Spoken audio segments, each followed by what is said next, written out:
ہمارے ذہنوں میں جو معیارات بیٹھے ہوئے ہیں وہ کیا ہے؟ کامیابی پیسے سے ہے، کامیابی جائیداد سے ہے، کامیابی کاروبار سے ہے، کامیابی شہرت سے ہے، کامیابی اقتدار سے ہے.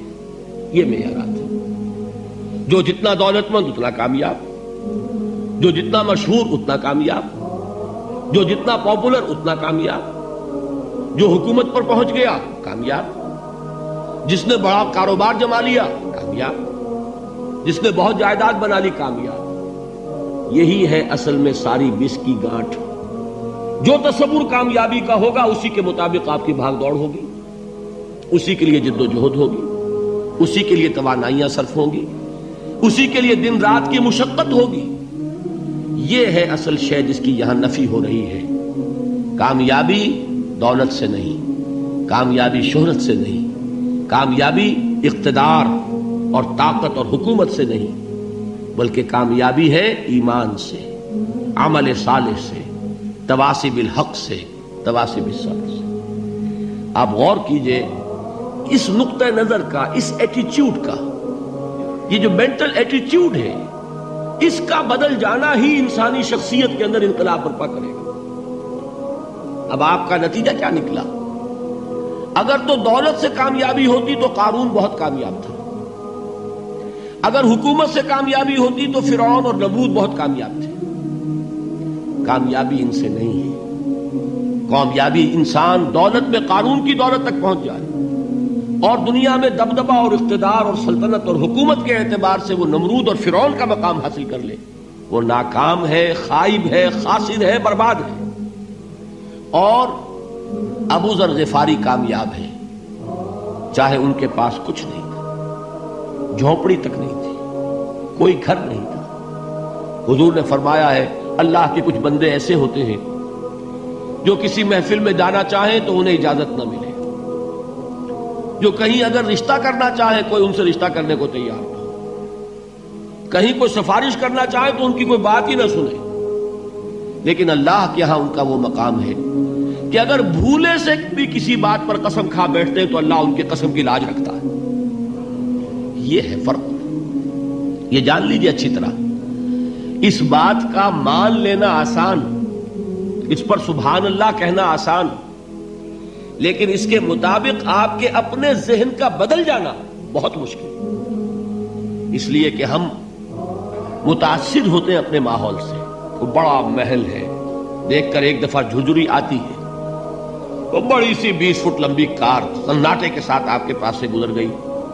ایک دفعہ اعصاب کے اندر ارتعاش ہوتا ہے، محسوس ہوتا ہے بڑے یہ نصیبے والے لوگ ہیں، بڑے خوش نصیب، بڑے کامیاب. حالانکہ کچھ معلوم نہیں کہ یہی سب سے بڑی بد نصیبی ہو سکتا ہے کہ یہی سب سے بڑی ناکامی ہو. اگر ذہنوں میں یہ بات بیٹھ جائے کامیابی کس شے سے. یہی وجہ دیکھیے قرآن مجید میں بارہا آپ دیکھیں اولئک هم المفلحون، یہ ہے لوگ کامیاب ہونے والے. آج یہ آپ نے نماز میں وہ آیات سنی، یا ایھا الذین آمنوا ارکعوا واسجدوا واعبدوا ربکم وافعلوا الخیر لعلکم تفلحون. اے ایمان والو، رکوع کرو، سجدہ کرو، اپنے رب کی پرستش اور بندگی کرو اور اچھے کام کرو تاکہ تم کامیاب ہو جاؤ. تو کامیابی کن چیزوں سے ہے؟ یہ ہے سب سے بڑا سبق. یہ ہمارے دل میں اگر بات بیٹھ جائے، ٹھک جائے، تو زندگی بدل جائے گی. صبح و شام بدل جائیں گے، نقشے بدل جائیں گے، بھاگ دوڑ کا رنگ بدل جائے گا، ویلیو سٹرکچر بدل جائے گا. آج وہ ایک چیز نہایت اہم نظر آ رہی ہے، کل نہایت غیر اہم نظر آئے گی. جیسے کہ حضور کی حدیث ہے مالی ولی الدنیا، مجھے تمہاری اس دنیا سے کیا سروکار ہے.